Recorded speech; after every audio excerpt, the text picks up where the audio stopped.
திரு சுப்ராஜா அவர்கள் எழுதின "உன்னால் முடியும்" குடும்ப நாவல் இந்த பகுதியிலிருந்து தொடங்குது. கேட்கலாமா? பகுதி 1, அத்தியாயம் 1. காலையில் வானம் மப்பும் மந்தாரமுமாய் இருந்தது என்று நிறைய ஊர்களில் வானிலை முன்னறிப்பு செய்வார்கள். ஊட்டியை பொறுத்தவரை மக்களாகிய நாங்கள் அனைவரும் வானிலை அதிகாரிகள்தான். ஊட்டியில் இது ஒன்றும் அதிசயமில்லை. எப்பொழுது மழை வரும், எப்பொழுது வெயில் வரும் என்று யாராலும் கணிக்க முடியாது என்று சொல்லுவார்கள். சூரிய பகவான் சுட்டெரித்துக் கொண்டிருக்கும் போதே திடீரென்று வருண பகவான் மேகத்தால் அவனை மூடிவிட்டு மழையை பொழிய ஆரம்பித்து விடுவார் என ஊட்டி மக்கள் கணித்தால் அது சத்தியத்தில் நடக்கும். மழையோடும் வெயிலோடும் மாறி மாறி விளையாடி ஊட்டி ஜொலிக்கும். 4 நாள் தங்க வந்தவர்களுக்கே ஊட்டியை விட்டு போகும்போது மனமே வராது. நிறைய டூரிஸ்டுகள் போகும்போது மிகவும் சோகத்துடன், சுகமாக ஊட்டியை சுற்றிய சுகமான நினைவுகளுடன் செல்வார்கள். ஊட்டியிலேயே பிறந்து வளர்ந்து அங்கேயே செட்டில் ஆகியவர்களை கேட்க வேண்டுமா?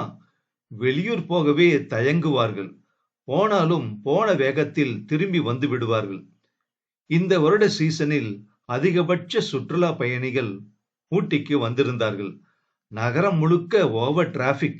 சீசன் நேரங்களில் நான் அதிகம் வெளியில் செல்வதில்லை. கார் இருக்கிறது, வேலைக்கு ஆட்கள் இருக்கிறார்கள். காய்கறிகள் என் தோட்டத்திலேயே இருக்கின்றன. பெரிய தோட்டம். எல்லாமே இயற்கை உரம் போட்டு தயாரிக்கப்படுபவை. அப்பா இருக்கும்போது வாரத்துக்கு ஒரு முறை காய்கறிகளை பைகளில் போட்டு கொண்டு போய் ஃபேக்டரி ஊழியர்களுக்கு கொடுப்பார். அதை இன்றும் நான் செய்கிறேன். தோட்டத்தில் இல்லாத காய்கறிகள் வாங்க தேவையென்றால் நானே மார்க்கெட்டு போவேன். சீசன் நேரத்தில் நான் அதிகம் வெளியில் செல்வதில்லை. எனக்கென்றே வடிவமைக்கப்பட்ட கார் உள்ளது. காரின் கதவை திறந்ததும் அப்படியே சக்கர நாற்காலியில் உட்கார்ந்து கொண்டு இறங்கி ரோட்டில் செல்லுமாறு அமைத்திருந்தார் அப்பா. ஒரு விபத்தில் என் கால்கள் இரண்டும் போயின. அதன் பின் சக்கர நாற்காலிதான். என் கைபேசி அழைத்தது. சக்கர நாற்காலியின் முன்னே செல்லும் நாபை அழுத்தி நான் முன் சென்றேன். கைபேசியை எடுத்தேன். நம்பரை பார்த்தேன். அது தரை தொலைபேசி. சென்னை எண். பச்சை பட்டனை அழுத்தி வணக்கம் என்றேன். மறுமுனையில் ஒரு பெண்ணின் குரல். பரிச்சயம் இல்லாத குரல். மேடம் வணக்கம், மதுவதி தானே பேசுறது என்றது அந்த குரல். ஆமா சொல்லுங்க. மேடம், நான் தமிழ் நாவல் பத்திரிகையில இருந்து பேசுறேன். நீங்க அனுப்புன நாவல் ரொம்ப நல்லா இருந்தது. அத எடிட்டர் பிரசுரம் செய்யலாம்னு சொல்லிட்டாரு. ஒரு உதவி செய்யணும் மேடம் நீங்க என்று கூறிவிட்டு நிறுத்தினாள். எனக்கு முதலில் மகிழ்ச்சி. இன்று எழுந்திருக்கும் போதே ஏதோ ஒரு நல்ல செய்தி வரும் என்று தோன்றியது. இதுதானா அது? என்ன மேடம், லைன்ல இருக்கீங்களா? உங்களை பத்தின சுய விவர குறிப்புகள் எல்லாம் பார்த்தோம். நீங்க ஒரு பெரிய டீ எஸ்டேட் ஓனர்னு. ரொம்ப மகிழ்ச்சியா இருந்தது மேடம். உங்களோட பிஸி வேலைகளுக்கு நடுவுல ஒரு நல்ல நாவல் எழுதி கொடுத்திருக்கீங்க. மேடம், லைன்ல தானே இருக்கீங்க? ஆமாமா, இருக்கேன். சந்தோஷத்துல ஒரு நிமிஷம் எனக்கு ஒண்ணுமே புரியல. மேடம், என் பேரு கவிதா. இங்க உதவி ஆசிரியர். உங்க நாவல் நீளம் கொஞ்சம் குறைவா இருக்கு. இன்னும் சுமார் 20 பக்கம் தேவைப்படுது.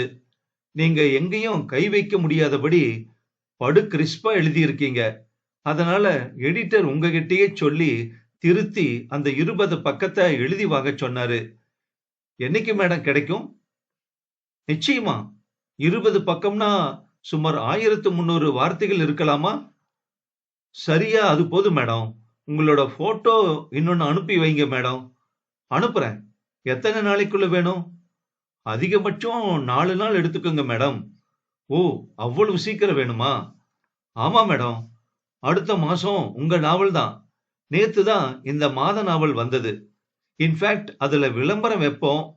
இந்த மாதம் அடுத்து யாருதுன்னு போடாமலேயே அனுப்பிச்சிட்டோம். அதுவே ஒரு சஸ்பென்ஸ் ஆயிடுச்சு. ஷூர்மா, உடனே அனுப்பி வைக்கிறேன். ரொம்ப நன்றி மேடம். முதல் அனுப்பின மெயிலுக்கு அனுப்பி வைங்க. நன்றி கவிதா. சீக்கிரமே அனுப்பி வச்சிடுறேன். கைபேசியை அணைத்ததும் எனக்கு மகிழ்ச்சியாக இருந்தது. எனக்கு படிக்கவும் எழுதவும் பிடிக்கும். படிப்பது அம்மா அப்பா இருவரிடமிருந்து வந்த பழக்கம். வீட்டில் பெரிய நூலகம் வைக்கும் அளவிற்கு புத்தகங்கள் உள்ளன. தமிழிலும் ஆங்கிலத்திலும் இருக்கிறது. அப்பாதான் நான் கான்வென்ட்டில் படித்தாலும் சிறிய வயதிலேயே தமிழ் சிறார்களுக்கான நூல்களை வாங்கி என்னை வாசிக்க பழக்கினார். எனக்கு அதிகம் டிவி பார்க்கும் பழக்கமும் கிடையாது. அப்பா சொல்லுவார், புத்தகங்களை படிக்கும்போது நமது கற்பனை பல திசைகளில் விரிந்து சிந்திக்கும். தொலைக்காட்சி அப்படி கிடையாது. குதிரைக்கு சேணம் கட்டியது போல் கண்கள் தொடர்ந்து 60 வினாடிகள் பார்த்தாலே போதும். நம் விழிகளை விலக்கிக் கொள்ள முடியாது என்பார். மேலும் ஒரு நல்ல புத்தகம் படிப்பது 100 சினிமாக்களை பார்ப்பதற்கு சமமான சிந்தனையை தூண்டும் என்பார். சிறு வயதில் அவர் எனக்கு வாங்கித் தந்த ஒரு சிறுவர் நூல் கூட எனக்கு ஞாபகம் இருக்கிறது. ராமனின் கனவு என்கிற நாவல் அது. மிஸ்ஸஸ் ஷெர்லி தாமஸ் எழுதி ஒருவர் தமிழில் மொழிபெயர்த்த நாவல். ஊட்டியில் கூலி வேலை தொழில் செய்யும் தொழிலாளி. அவன் மகன் ராமன். அவனுக்கு ஒரு தங்கை. அவன் தங்கைக்கு லாரிகளில் காய்கறி மூட்டைகள் ஏற்றும் கூலி வேலை. ராமன் பள்ளிக்கூடத்திற்கு போகும்போதும் திரும்பி வரும்போதும் ஒரு புத்தக கடையில் நின்று வேடிக்கை பார்ப்பான். அங்கே கண்ணாடி அலமாரியில் ராமாயண புத்தகம் இருக்கும். வண்ணப்படம் போட்ட படம். அதை ஒரு நாள் பார்க்க கேட்பான். அவர் அதை எடுத்து அவனிடம் கொடுப்பார். அந்த கடைக்காரர் பெயர் தம்புசாமி. அது கூட எனக்கு துல்லியமாக இன்னும் நினைவில் இருக்கிறது. அதில் கதையுடன் நிறைய வண்ணப்படங்கள் மனதை கவரும் வகையில் இருக்கும். அதன் விலை 40 ரூபாய் என்பார். பெரிய பைண்டிங் செய்த சிறப்பு அட்டையுடன். பத்திரமாக அதை அவரிடம் திரும்ப கொடுக்கும் அவன், அதை எப்படியும் ஒரு நாள் வாங்குவேன், காசு சேர்த்து வைத்து வாங்குவேன் என முடிவெடுத்து சொல்லுவான். ஒரு நாள் ஒரு பங்களாவில் இருக்கும் வெளிநாட்டு மூதாட்டியை சந்திப்பான். அவர் அவனிடம் தான் மலர்களை பற்றி ஆராய்ச்சி செய்வதாகவும், குறிப்பாக ஆர்ச்சிட் மலர்கள் பற்றி ஆராய்ச்சி செய்வதாகவும், அதை கொண்டு வந்தால் ஒரு செடிக்கு 40 காசு தருவதாக சொல்லுவார். ராமன் மலைகளில் ஏறி அவர் புத்தகத்தில் காட்டிய ஆர்ச்சிட் மலர் செடிகளை கண்டுபிடித்து விடுவான். ஒரு செடியை எடுத்துக்கொண்டு வந்து கொடுத்ததும் அது வாடிவிடும். காரணம், அவன் அதை வேருடன் சரியாக பிடுங்காமல் கொண்டு வந்திருப்பான். பூ வாடி செடியும் செத்திருக்கும். வருத்தப்படும் அந்த வெளிநாட்டு மூதாட்டி அடுத்த முறை அந்த செடியை எப்படி அடிவேரிலிருந்து பிடுங்கி சுற்றி மண் வைத்து பத்திரமாய் கொண்டு வர வேண்டும் என்று சொல்லி தருவாள்.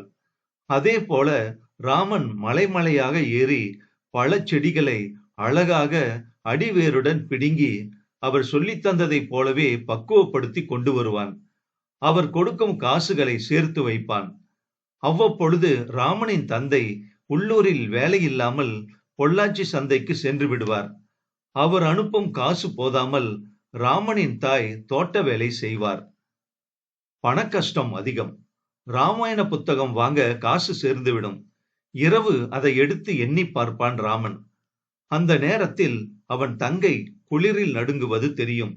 அவள் கழுத்தை தொட்டு பார்ப்பான். ஜுரம் வேறு அடித்துக் கொண்டிருக்கும். கம்பளியை இழுத்து போர்த்தி விடுவான். அது அங்கங்கே ஓட்டைகளாக இருக்கும்.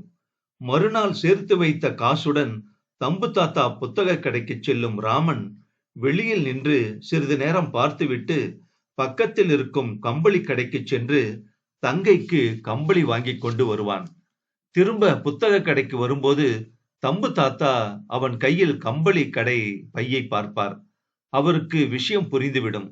ராமாயண புத்தகத்தினை வேறு யாருக்கும் விற்க மாட்டேன், இது உனக்காக என்று காத்திருக்கும் என்று சொல்லுவார். தங்கைக்கு கம்பளி வாங்கிய சந்தோஷத்தோடு வீடு திரும்புவான் ராமன்.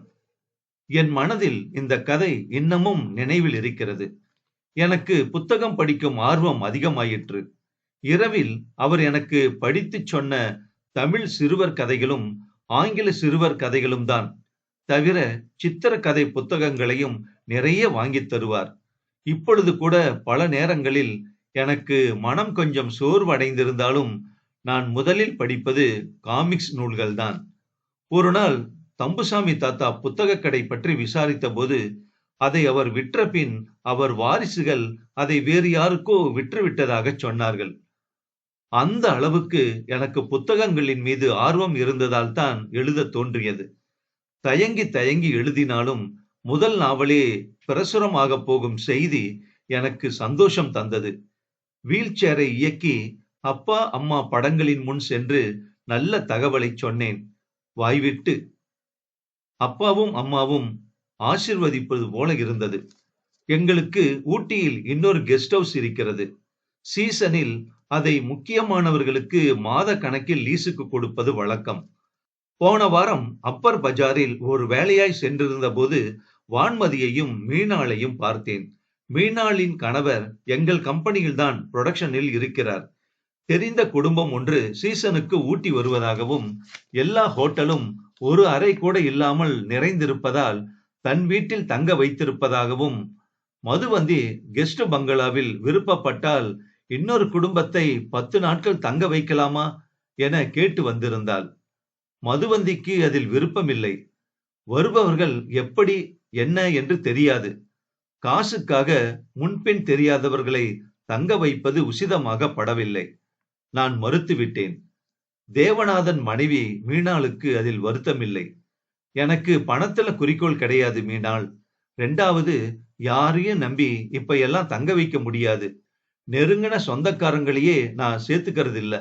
அதனால எனக்கு கெட்ட பேரு தான். இடம் கொடுத்து கெட்ட பேர் வாங்குறதை விட கொடுக்காமையே திமிர் பிடிச்சவ சுயநலவாதிங்கிற பட்டம் வாங்கிட்டு போகலாமே. எல்லாத்துக்கும் மேல எனது கட்டுப்பாட்டுல இருக்கிறதால எந்தவித சட்ட சிக்கல்களும் வந்துடக்கூடாதுன்னுங்கிறதுல தெளிவா இருக்கேன்.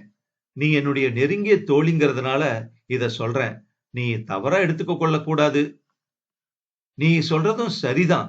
உன்னை எப்படி நான் தப்பா எடுத்துக்குவேன் என்று பதில் சொன்னாள் மீனாள்.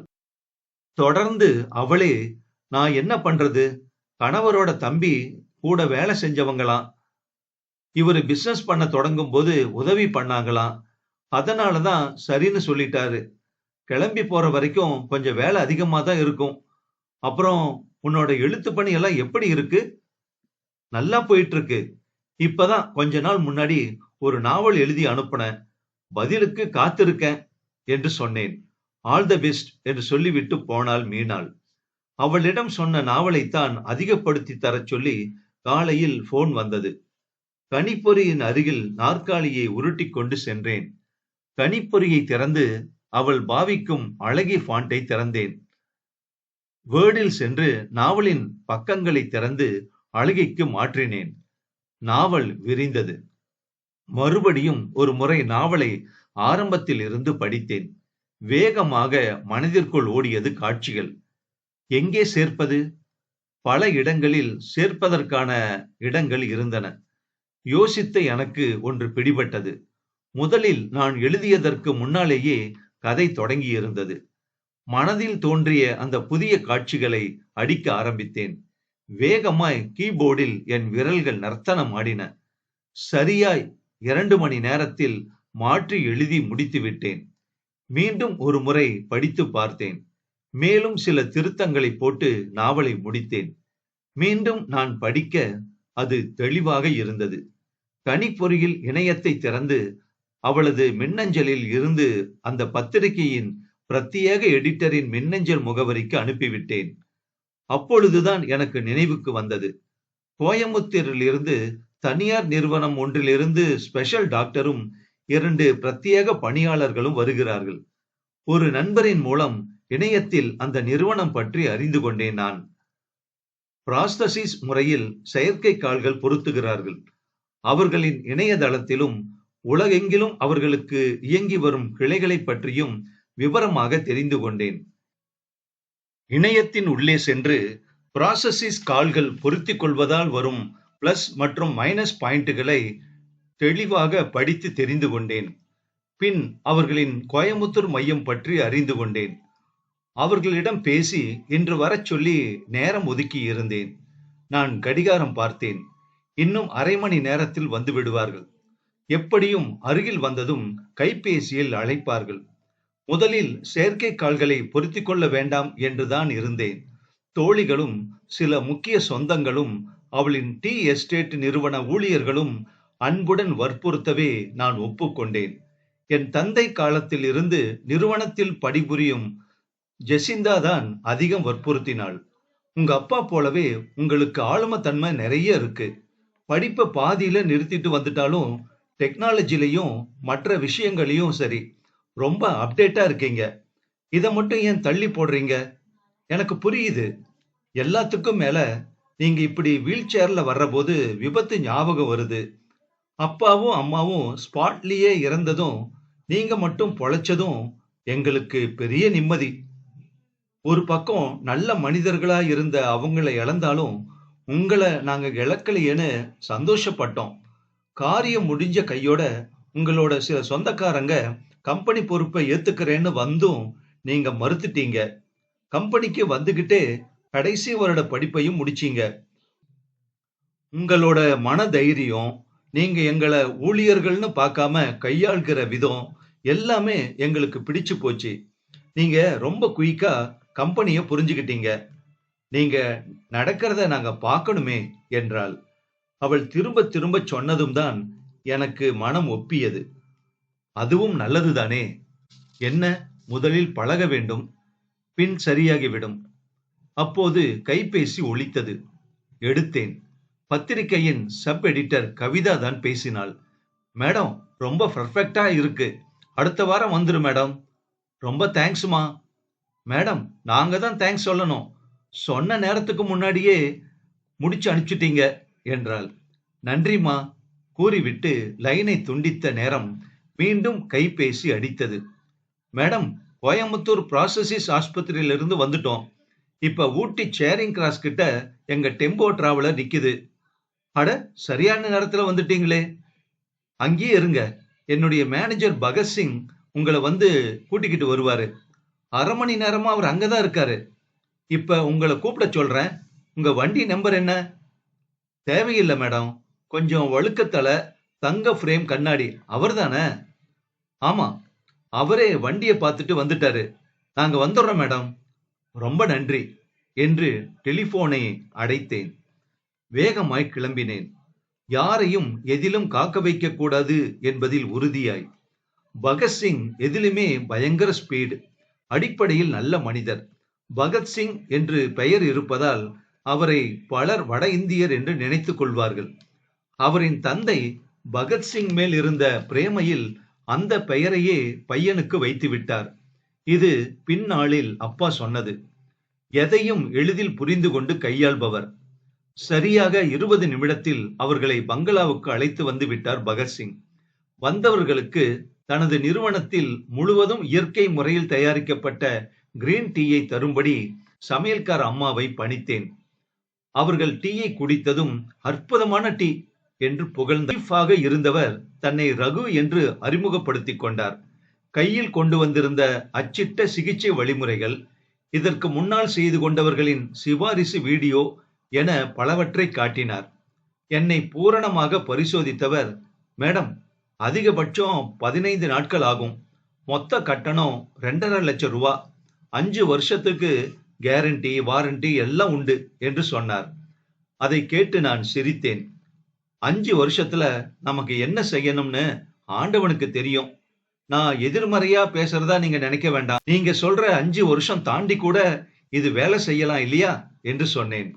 வந்தவர்கள் ஒட்டு மொத்தமாக, சரிதான் மேடம், நீங்க சொல்றது. பல பேரை சந்திச்சிருக்கோம். வீடியோ காமிக்கிற போதும் சரி, விளக்கம் தர்ற போதும் சரி, குறுக்க குறுக்க புகுந்து பல கேள்விகள் கேட்பாங்க. நீங்க உன்னிப்பா சீரியஸா கவனிச்சீங்க. அப்பவே எங்களுக்கு புரிஞ்சு போச்சு மேடம். நீங்க ஆர்டர் தரப்போறீங்கன்னு. இல்லையே, நான் ஆர்டர் தரப்போறதில்ல. நான் சிரித்துக் கொண்டே சொன்னதும் அவர்கள் அதிர்ந்து போனார்கள். என்ன மேடம் இப்படி சொல்லிட்டீங்க என்றனர். நான் மறுபடியும் சிரித்தேன். அதுக்குள்ள பதட்டப்பட்டுட்டீங்க. என்ன அர்த்தம்? நான் தான் ஆல்ரெடி மனசுல ஆர்டர் கொடுத்துட்டனே. இன்னொரு வாட்டி எப்படி தர முடியும்? பேப்பர் ஃபார்மாலிட்டிஸ் இன்னைக்கு முடிச்சிடலாம். செக் கையோட வாங்கிட்டு போயிடுங்க. என்னைக்கு ஆரம்பிக்கலாம்னு மட்டும் சொல்லிடுங்க என்று சொன்னேன். அளவு எடுக்கணும் மேடம். அது இங்கேயே பண்ணிடுவோம். தேவையான எல்லாமே இருக்கு. சரி, இன்னொரு டீ சாப்பிடலாமா? Special green tea.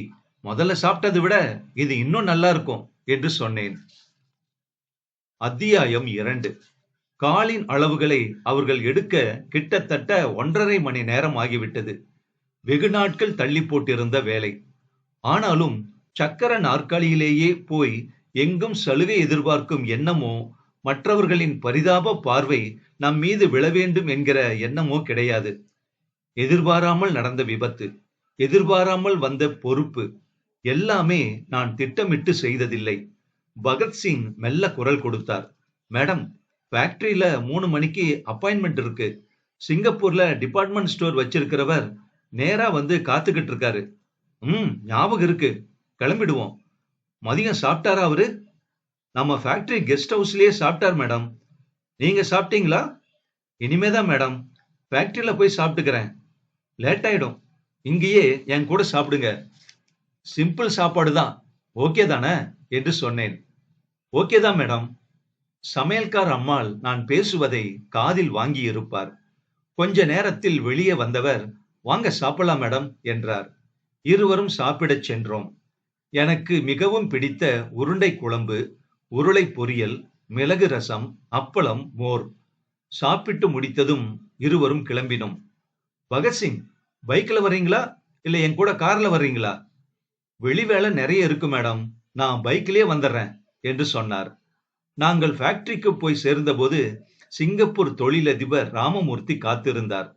உள்ளே அறைக்கு போனதுமே அவரை வரச் சொன்னேன். அவர் வந்தார். சாரி சார், உங்களை ரொம்ப நேரம் காக்க வச்சிட்டனோ? அப்படியெல்லாம் இல்ல மேடம், சொன்ன நேரத்துக்கு கரெக்டா வந்துட்டீங்க.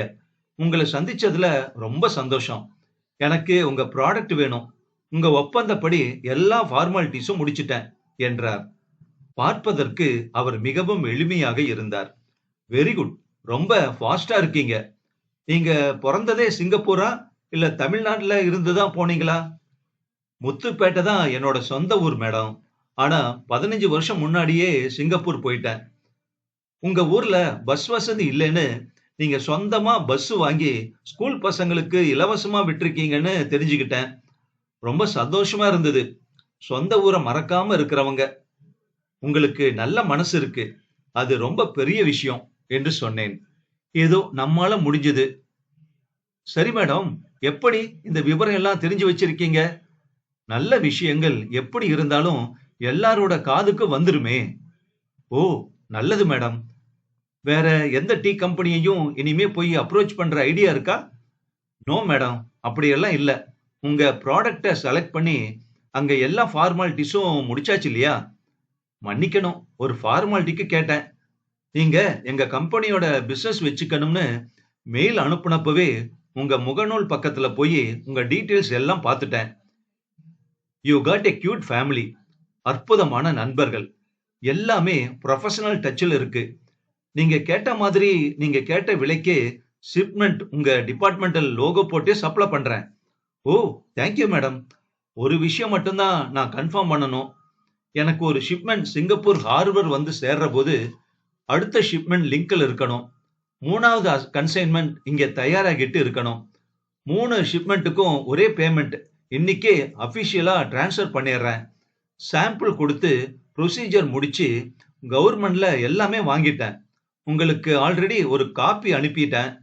கையில ஒரு காப்பி இருக்கு, இந்தாங்க என்று பேப்பர்களை டேபிள் மேல் வைத்தார். நான் எல்லாவற்றையும் வாங்கி பார்த்தேன். ஒரு பிசினஸ் மேனுக்கு உள்ள பர்ஃபெக்ஷன் எல்லாமும் அதில் தெரிந்தது. துல்லியமாக இருந்தது. சாரி, நான் உங்க கூட இன்னைக்கு மதிய லஞ்சுக்கு வரலாம்னு இருந்தேன். Doctors appointment. உண்மையை மறைக்க என்ன இருக்கு? செயற்கைக்கால் பொருத்திக்க போறேன். அளவெடுக்க வந்திருந்தாங்க. ஓ, நல்ல விஷயம் மேடம். இது உங்களுக்கு இன்னும் மனபலம் கூடும். உண்மைதான். ஆனாலும் வீல் சேர் ரொம்ப நாள் பழகிட்டதுனால புதுசா இது முதல்ல கொஞ்சம் கஷ்டத்தை கொடுக்கும். பாருங்க, பேசிக்கிட்டே சாப்பாட்டு விஷயத்த பாதியில விட்டுட்டேன். மதியம் சாப்பாடு எப்படி இருந்துச்சு? உங்களுக்கு பிடிச்சிருந்ததா? சாப்பாடு வெரி ஹோம்லி மேடம். வந்த உடனேயே கேட்டாங்க என்ன மெனு வேணும்னு. ஃபேக்டரி ஸ்டாஃபுக்கு என்ன போடுறீங்களோ அதையே போடுங்கன்னு சொன்னேன். கெஸ்ட் ஹவுஸ்ல கொண்டு வரேன்னு சொன்னாங்க. இல்ல, லஞ்ச் டைம்ல ஞாபகப்படுத்துங்கன்னு சொல்லிட்டு அவங்க கூடவே உட்கார்ந்து சாப்பிட்டுட்டேன். ருசி பிரில்லியண்டா இருந்தது. ஓய் நைஸ். நெக்ஸ்ட் டைம் 2 நாள் தங்குற மாதிரி வாங்க ஃபேமிலியோட என்றேன். நிச்சயம் மேடம். ஆமா, ரிட்டர்ன் என்னைக்கு போட்டிருக்கீங்க? நாளைக்கு காலையில திருச்சியில இருந்து. நான் உங்கள திருச்சி ஏர்போர்ட்லயே டிராப் பண்ண சொல்றேன். கேப் புக் பண்ணிட்டேன் மேடம். வேண்டாம், அத கேன்சல் பண்ணிடுங்க. மேஜையில் இருந்த தொலைபேசி மணி ஒலித்தது அப்போது. நான் ரிசீவரை எடுத்தேன். ஓ, கிரேட். ரொம்ப தேங்க்ஸ் கார்த்திகா. இவ்வளவு வேகமா முடிச்சிட்டீங்க. தேங்க்யூ என்று சொல்லி வைத்தேன். அவரை பார்த்தேன். உங்க கன்சைன்மெண்ட் ரெடி ஆயிடுச்சு. நாளைக்கு ஃபார்மாலிட்டிஸ் முடிஞ்சு ஷிப்மெண்ட்டுக்கு போயிடும். அவர் எழுந்து நின்றார். இன்னொரு கிரீன் டீ சாப்பிடுறீங்களா? முதல்ல சாப்பிட்டது இன்னமும் நாக்குல ருசியா நிக்குது. சிங்கப்பூர் போனதும் இனிமே கிரீன் டீ தான் என்றவர் கையில் இருந்த கவரை நீட்டினார். என்ன இது? எழுந்து வாங்கினேன். 3 கன்சைன்மெண்ட்டுக்கான அபிஷியல் டிராஃப்ட். அடுத்து உங்களுக்கு டிரான்ஸ்ஃபர் ஆயிடும் ரெகுலரா என்றார். Oh, thank you. You for too fast. நெட்ல பார்த்தேன். உங்க ஆஸ்திரேலியா பிரான்ச் எப்படி போகுது? ஃபைன். ஈவினிங் 6 மணிக்கு கிளம்புனா சரியா இருக்கும். எங்காவது போறீங்களா? இல்ல கெஸ்ட் ஹவுஸ்ல ரெஸ்ட் எடுத்துக்கிறீங்களா? இல்ல மேடம். மதியம் நான் எந்த காரணத்தை கொண்டும் தூங்குறது இல்ல. தொட்டபெட்டா போய் ஒரு செல்ஃபி எடுக்கணும் என்று கூறிவிட்டு சிரித்தார். அட இருங்க என்று நான் பகத்சிங்கை கைபேசியில் அழைத்தேன். சொல்லுங்க மேடம். எங்க இருக்கீங்க? இப்பதான் கிச்சன்ல மார்க்கெட்ல ஆர்டர் பண்ண வேண்டிய காய்கறி லிஸ்ட் எடுத்தேன். ஆர்டரையும் கொடுத்துட்டு செக்கையும் கொடுத்துட்டு வரணும். அதுக்கப்புறம் இங்கதான் ஃபேக்டரிக்கு வரணும் மேடம். அப்ப ஒண்ணு பண்ணுங்க. நம்ம சிங்கப்பூர் கிளையண்ட கூட்டிக்கிட்டு போங்க. அவருக்கு தொட்டபெட்டா காமிச்சிட்டு அவர் கூட கொஞ்ச நேரம் ஸ்பெண்ட் பண்ணிட்டு இங்க கெஸ்ட் ஹவுஸ்ல விட்டுடுங்க. Sure madam. ஜீப் தான் எடுத்துட்டு போறேன். இதோ 5 நிமிஷத்துல வந்துடுறேன். அவர் பக்கம் திரும்பினேன். ரொம்ப நல்ல மனுஷன். எங்க அப்பாவோட ஆத்ம நண்பர். எல்லாத்துலயும் புகுந்து புறப்பட்டு வந்துருவாரு. Genuine person. உங்க நல்ல மனசுக்கு எல்லாமே நல்லா நடக்கும் மேடம் என்று என்னை வாழ்த்தினார். நாங்கள் பேசிக் கொண்டிருந்த போதே பகத்சிங் வந்தார். கல்மிஷம் இல்லாத சிரிப்பு. பத்திரமா போயிட்டு வாங்க என்றேன். அவர்கள் போனதும் எனது அடுத்த வேலைகளை கவனிக்க ஆரம்பித்தேன். அபிஷியல் வேலைகள் முடிந்தபோது அந்த மின்னஞ்சல் வந்து விழுந்தது. பிரித்தேன். கோவை ப்ராசஸிஸ். அனைத்து விவரங்களையும் அனுப்பி ரீகன்ஃபர்மேஷன் கேட்டிருந்தார்கள். ஓகே, யூ கேன் ப்ரொசீட் என்று பதிலளித்தேன். கடைசியில் இன்னொரு வரியும் போட்டிருந்தார்கள். இந்த பூர்த்தி செய்த கன்ஃபர்மேஷன் படிவத்தை பிரிண்ட் அவுட் எடுத்து கையொப்பமிட்டு எங்களுக்கு பதிவு தபாலில் அனுப்பவும். அதையும் செய்தேன். முகநூலில் நுழைந்து ரொம்ப நாள் ஆகியிருந்தது. 5 நிமிடங்களுக்கு மேல் நான் அதில் இருப்பதில்லை. உள்ளே நுழைந்து பார்த்தபோது அமெரிக்காவில் இருக்கும் பள்ளி வகுப்பு தோழி நந்தினி நயாகரா சென்று வந்ததை பல படங்களோடு போட்டிருந்தாள். அவளுக்கு ஒரு கமெண்ட்டும் ஜிப் ஃபைலும் போட்டுவிட்டு வெளியே வந்து விடலாம் என்று நினைத்தபோது ஒரு ஃப்ரெண்ட் ரிக்வெஸ்ட் வந்து விழுந்தது. அவ்வளவு சீக்கிரம் யாரையும் நான் நட்பு வட்டாரத்தில் இணைத்துக் கொள்வதில்லை. உள்ளே போய் ப்ரொஃபைலை பார்த்தேன். 17 மியூச்சுவல் நண்பர்கள் காட்டியது. எனக்கு தெரிந்தவர்கள் யாரும் இல்லை. பின் எப்படி காட்டுவது? ஏரியா, படித்த பள்ளி, கல்லூரி இப்படி தூக்கி கொண்டு வந்து காட்டி தெரிந்தவர்களாக இருக்கலாம் என்று காட்டுகிறது. மிஸ்டிக் ஃபைண்டர் என்று ஒரு பெயர். எனது நினைவில் அப்படி யாரும் இல்லை. யார் இது? பிறந்தது ஊட்டி, வசிப்பது அமெரிக்காவில் என்று இருந்தது. வேறு எந்த விவரத்தையும் பார்க்க முடியவில்லை. நிச்சயம் இது சொந்த பெயராக இருக்காது. மிஸ்டிக் ஃபைண்டர் என்று இருந்தது. நந்தினியின் இன்பாக்ஸிற்கு சென்று, to you know mystic finder? உன்னோட லிஸ்ட்ல இருக்கிற ஃப்ரெண்ட், ப்ளீஸ் அப்டேட் மீ என்று செய்தி போட்டுவிட்டு வெளியில் வந்தேன். முகநூலை நல்ல விஷயங்களுக்கு பயன்படுத்துபவர்களை விட அதீத பிடிப்போடு உபயோகிப்பவர்கள், காம பேச்சுக்கு அலைபவர்கள் என பாதிக்கு மேல் இருப்பதை ஒரு ஆங்கில பத்திரிகையில் படித்தது என் நினைவுக்கு வந்தது. இவர்களை எல்லாம் எளிதில் ட்ரேஸ் செய்து தண்டித்து விட முடியாது. என்ன சிஸ்டம் என்று கொஞ்சம் எரிச்சல் வந்தது. எப்படி இருந்தால் என்ன? நாம் எதிலும் அடிமையாகாமல் இருக்க வேண்டும். முகநூல் சிந்தனையை விலக்கிவிட்டு ஃபேக்டரிக்கு விசிட் அடித்தேன். பேக்கிங் யூனிட்டுக்கு வீல் சேரில் போகும்போது பலர் வணக்கம் மேடம் என்று சொன்னார்கள்.